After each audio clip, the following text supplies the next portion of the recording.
कीर्ति नाम की एक लड़की थी जिसे बचपन से ठीक से सुनाई नहीं देता था। उसका सारा बचपन ताने सुनने में और मजाक बनने में ही गुजर जाता है।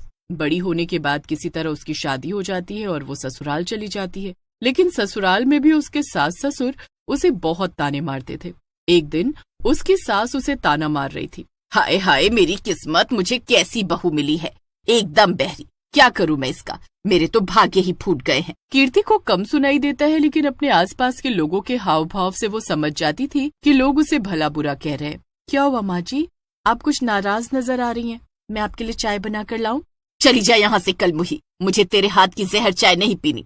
कीर्ति की सास उसके मुंह पर दरवाजा बंद करके अपने कमरे में चली जाती है। कीर्ति दुखी होकर काम करने लग जाती है। रात को उसका पति और ससुर आते हैं और सब लोग खाना खा लेते हैं। अभी भी कीर्ति की सास का मुंह बना हुआ था। रात को कीर्ति अपने कमरे में चली जाती है और कीर्ति का पति मनोज अपनी माँ से बात करने के बाद कमरे में आता है। उसकी माँ ने मनोज को अच्छा खासा भड़का दिया था। कीर्ति, मैं तो तुमसे तंग आ गया हूँ। तुम रोज रोज माँ के साथ आखिर ऐसा क्या कर देती हो कि वो तुमसे इतना नाराज रहती हैं? घर आते ही वो मुझे भी सुनाने लगती हैं। अब मैं दिन भर ऑफिस में काम करूं और फिर घर आकर ये सब नाटक देखूं। जी क्या हुआ? आप इतने नाराज क्यों नजर आ रहे हैं? ओफो, तुमसे कुछ भी कहना बेकार है। तुम्हें कुछ सुनाई तो देगा ही नहीं। बढ़िया है, जो करना है करो, मैं सो रहा हूँ। गुस्से में मनोज बाहर जाकर सोफे पर ही सो जाता है। ऐसे वक्त गुजर जाता है और कीर्ति प्रेग्नेंट हो जाती है। वो एक लड़की को जन्म देती है। कीर्ति उसका नाम मेघा रखती है और कीर्ति उससे बहुत प्यार करती थी। इतने लंबे वक्त के बाद कीर्ति के जीवन में थोड़ी सी खुशियां आई थी, लेकिन वो भी ज्यादा दिन नहीं चली। कीर्ति और उसके घर वालों को पता चलता है कि मेघा भी बहरी थी और वो भी जन्म से। लो, इसी की तो कमी थी ना। अभी तक एक बहरी बहू को संभाल रहे थे और अब बहरी पोती भी आ गई। अब तो सारा मोहल्ला जी भर कर हमारे ऊपर हंसेगा। सच में ना जाने वो कौन सी मनहूस घड़ी थी जब हम लोगों ने मनोज की शादी इससे करवा दी। लगती है कि तभी उसकी सास गुस्से में उसे धक्का दे देती है। गलती से कीर्ति का पैर मुड़ जाता है और वो सीढ़ियों से नीचे गिर जाती है।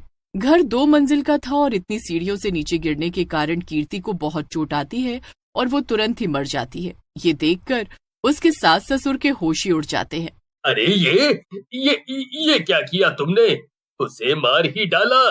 अरे पागल हो गए हैं क्या आप? मैंने जानबूझकर थोड़ी मारा है उसे। मैंने तो बस गुस्से में हल्का सा धक्का दिया था, वो खुद ही गिर गई। मैंने कुछ भी नहीं किया। हाँ। शोर सुनकर मनोज भागा भागा बाहर आता है और कीर्ति को सीढ़ियों से नीचे गिरा हुआ देखकर बहुत घबरा जाता है। अरे नहीं, ये क्या हो गया? ये इतनी ऊपर से कैसे गिर गई? वो बेटा अंदर ही आ रही थी कमरे में, पता नहीं लड़खड़ा के गिर गई। क्या? अरे नहीं, कीर्ति उठो। मम्मी पापा, इसे तो बहुत चोट आई है, इसे जल्दी हॉस्पिटल लेके जाना होगा। आप लोग अंदर से गुड़िया को लेके आइए, हम लोग तुरंत हॉस्पिटल चल रहे हैं। मनोज जल्दी से कीर्ति को लेकर हॉस्पिटल जाता है, लेकिन कोई फायदा नहीं होता क्योंकि कीर्ति मर चुकी थी। माफ कीजिएगा, हम आपकी वाइफ को नहीं बचा पाए। ये सब क्या हो गया? बस 1 मिनट के लिए ही तो मैं अंदर गया था, ऐसे कैसे सब कुछ इतना जल्दी हो गया? अब क्या होगा? गुड़िया का क्या होगा?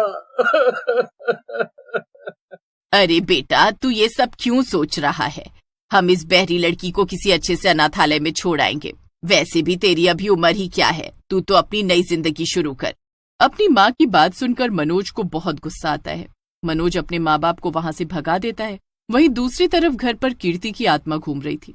वो एक डरावनी चुड़ैल बन चुकी थी और बहुत गुस्से में थी, लेकिन चुड़ैल बनने के बाद उसे सब कुछ अच्छे से सुनाई दे रहा था। मुझे मार दिया, मुझे धक्का देकर मार दिया उस बुढ़िया ने। मैं उसे जान से मार दूंगी। मुझे मेरी छोटी सी बच्ची से अलग कर दिया उसने।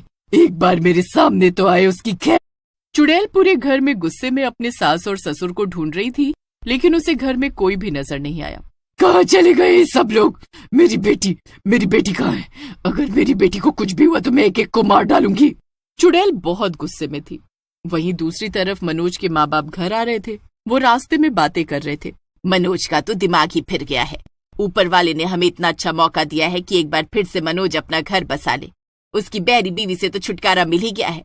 अब बस अपनी बहरी बेटी को भी कहीं छोड़ आए और फिर वापस से शादी कर ले। लेकिन वो कैसी बहकी बातें कर रहा है, मेरी पत्नी, मेरी बेटी। अरे तुम इतनी फिक्र क्यों कर रही हो? अरे अभी तो पहला ही दिन है ना, अभी से तुम भी उससे ऐसी बातें क्यों करने लगी? उसको थोड़ा वक्त तो दो इस सदमे से बाहर निकलने के लिए, फिर देखना वो वैसा ही करेगा जैसा हम उससे करने को कहेंगे। दोनों घर पहुंच जाते हैं और चुड़ैल उन्हें आते हुए देख लेती है। बताइए क्या बनाऊं आपके लिए? बिरयानी बनाऊं क्या? ये सब देखकर तो चुड़ैल का खून और भी खौलने लगता है। वो गुस्से में चिल्लाता, मुझे मारकर दोनों मजे से दावत उड़ा रहे हो, रुको अभी दोनों को बताती हूँ। चुड़ैल को अचानक से अपने सामने देखकर मनोज के माँ बाप के तो होश ही उड़ जाते हैं। उनका सारा शरीर डर से कांपने लगता है। ये क्या है? अरे सासू माँ, इतनी जल्दी मुझे भूल गई, मैं आपकी प्यारी बहू रानी। क्या? अरे बाप रे, सुनिए जी, मुझे इस चुड़ैल से बचाइए, ये तो बहुत खतरनाक है। अरे मैं कुछ नहीं जानता हूँ, तुम ही ने इसको धक्का मारा था, मैंने तो कुछ भी नहीं किया। अरे अरे पागल आदमी, मुझे क्यों फंसा रहे हो? क्या मैं अकेले इसे नापसंद करती थी? तुम भी तो इसे पसंद नहीं करते थे ना। लड़ो और लड़ो, क्योंकि ये तुम्हारी जिंदगी की आखिरी लड़ाई है, इसके बाद सीधा ऊपर जाकर लड़ना। तभी चुड़ैल अपने ससुर की गर्दन पकड़कर उसे हवा में उछाल देती है और फिर से उसकी गर्दन पकड़ लेती है। अरे नहीं, मेरे पति को छोड़ दे चुड़ैल कहीं की। तुम लोगों ने मुझे बहुत सताया, बहुत परेशान किया, लेकिन अब मैं किसी को भी नहीं छोड़ने वाली हूँ। मैं बहरी थी, इसमें भला मेरी क्या गलती थी? मुझे किस बात की सजा दी तुम सब ने? मैंने तो तुम लोगों को हमेशा प्यार और सम्मान ही दिया, लेकिन तुम लोगों को उसकी कोई कदर नहीं थी, तो अब भुगतो अपनी करनी की सजा।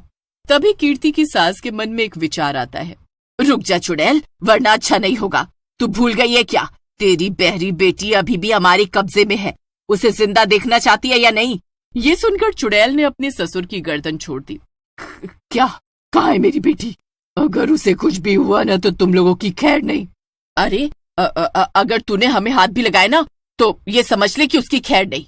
ये सुनकर चुड़ैल को गुस्सा तो बहुत आता है, मगर अपनी बेटी की खातिर वो चुप हो जाती है।